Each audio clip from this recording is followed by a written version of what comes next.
really extremely proud and happy for our guys.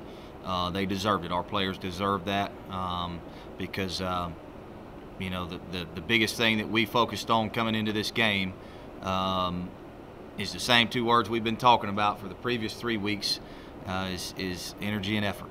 And I thought from an effort standpoint, from an energy standpoint, that's about as complete of a game as we've played up to this point.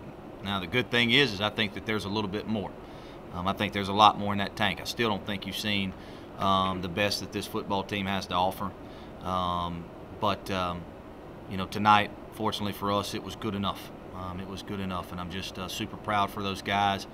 Happy for those guys. I even did a dance with them in the locker room. So anytime I'm dancing with the boys, it's a good thing. So, but overall, just very happy for those guys. Very thankful, very grateful for all the people who came out. I think we had a crowd of over 11,000 or so for Family Weekend. Very grateful to all the people who put that on because it was a big-time event around this campus, and a lot of people were getting pulled in a lot of different directions. And they helped us from a recruiting standpoint and a food standpoint, and then just getting people here to give those kids, our kids, and UT Martin's guys the experience that they deserve. Because make no mistake about it, man, that team across the street from us right there, that was a good ball club. That UT Martin team's a good ball club, and they fought their hearts out and played a really good game, man. It's a lot of fun playing those guys. Coach Simpson's one of the best, and it's a lot of fun playing them. And like I said, fortunately for us, we were able to put one more point on the board tonight. So I do want to say, though, amidst all the joy and everything, Parker did just tell me about the Abercrombie kid at Tennessee State, and just want Coach Reed, all the Tennessee State players and fans, and just everybody who's associated with Tennessee State to know that we're praying for him and praying for that young man, and just wish them all the best through this time that they're going through. So. Drew Anderson started the game 14 for 14 through the air. He really set the tone in the pass game, and that continued throughout the game. Can you assess his performance and how he played tonight? I didn't know that till you just told me, but I did know that he threw the ball around very well. I liked the phrase that I kept telling him was "good job playing ball." I thought tonight he did a good job playing ball. You know, he made some plays with his feet. You know, he made some good reads. The touchdown run that he had, that's not part of that play. That was just him playing ball. Made some good throws. But he'll tell you now that a lot of those throws were made because there was a lot of good catches being made as well. And I think that was the biggest thing, the biggest takeaway from the offense and the offensive performance was we had some guys that made some plays in some big-time situations, and that helped Drew out.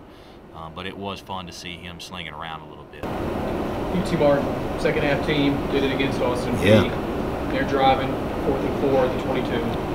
Quincy Williams to the house. What is your sideline doing in that moment? Well, my man Dior actually was running in front of the official to give Quincy I tell you, it's really neat seeing those type of situations because you watch all of those guys and it gives you a sense of what Quincy means to them when he makes a play like that. And half the silent me and Coach Clay, bless his heart, I was yelling at Coach Clay, my strength coach, because he's in charge of, he's the get-back coach, and he's in charge of keeping everybody on the sideline. And I can tell you, he royally failed in that play. But it was just, it's a big moment. It's a big-time play. Quincy's an OG. He's the oldest one in that locker room. He came in with me. I recruited him out of high school. He's been here. He's been around the longest of anybody. And to see him make a play in that type of situation with his family here and all of that, man, I'm just super elated for that kid. You got 3rd and 10 down in your UT Martin's into the field, and DJ busts that 32-yarder to put the game away. Seal the deal. What was it like on the sidelines for that? Well, it was. I'd be lying to you if I told you it wasn't a relief, because it was. It was a relief because, you're in that funny situation because you know that if you give that ball back to them, they have a chance to go score. But at the same time, you don't want to put that ball in the air. You do not want to stop that clock, and you want to run it. And they've got 8 dudes around that box. I mean, they are not giving us the run. And I tell you, as much as I'm proud of DJ for busting that run, I'm proud of those front 5 now, because that's worst environment imaginable for those guys, and they've got to bow their neck and make some blocks, and sometimes got to block 2 people in those type situations just to get a positive play, and they did that. So I'm very proud for those front 5. Obviously, you come away with a win. I was curious though, the 1st and goal, the 1 there. Preston Rice comes in, it's a bad snap.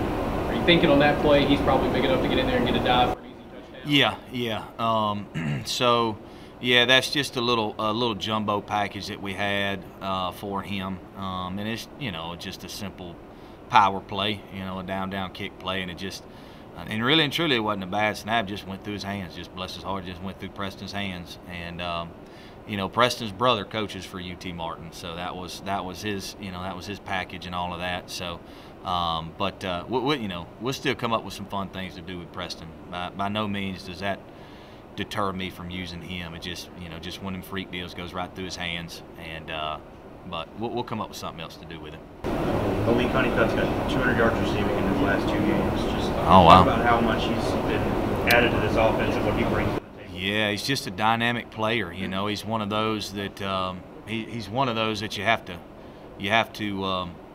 keep an eye on him, because he's a freelancer, and that's what I love about him now. He's got some freelance capabilities, but you got to keep it wrangled in every once in a while. But he is a dynamic player, and he has a chance to make some plays, and he did that tonight, man. And a couple of those catches that he made tonight were big time plays. So I was glad to see that. Glad to see the production out of him these past 2 weeks. I know it ended up being an illegal formation, but they're right before halftime. UT Martin sniffing the door. I understand you're kind of barking the sidelines, wondering why they got the clock, but they get their play off. You sack Chris or win. What's the bigger stop? Stopping that potential touchdown or another pick 6? Oh man, I don't know. I mean, it's a good question. I don't know. I think they're both equally big. I think we needed them both. But I know that going into half, that stop really juiced us. I mean, that really juiced us. Because we had killed ourselves on that drive. I think we had 2 offside penalties that gave them some first downs, or at least gave them a chance to extend some drives and get down there.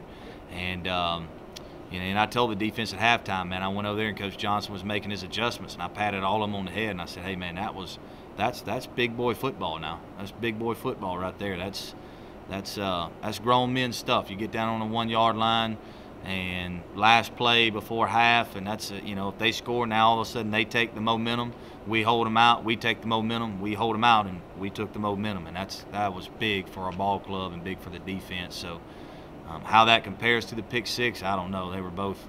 I was just as happy on both of them.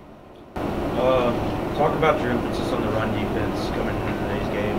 At halftime, you had a negative yards rushing. So how big was y'all are throwing out some really fun stats for me. I have not had a chance to see all this, so I don't know this yet. But what was your? I'm sorry. What was your? -4 was how many yards they had. Oh, really?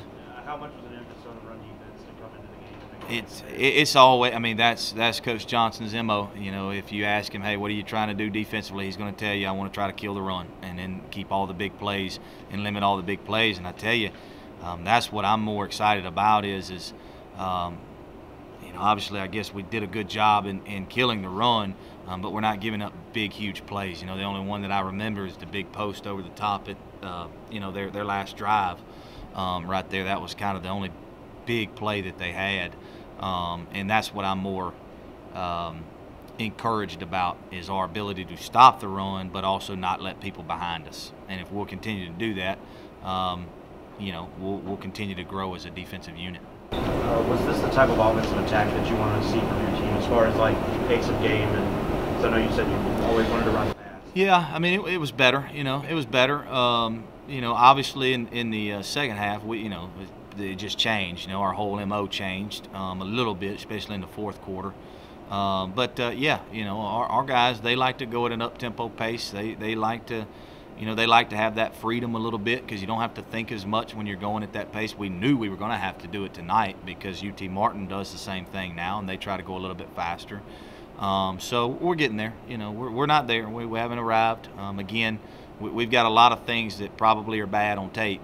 But the one thing that I think will stick out is the effort level, and that's what I'm most concerned with. And I'm hoping that I've got a lot of clips on Monday when we talk to the boys to show them of great effort. How long does it feel like for you that has it been for a 370-yard passer? There wasn't one all year last year. Yeah.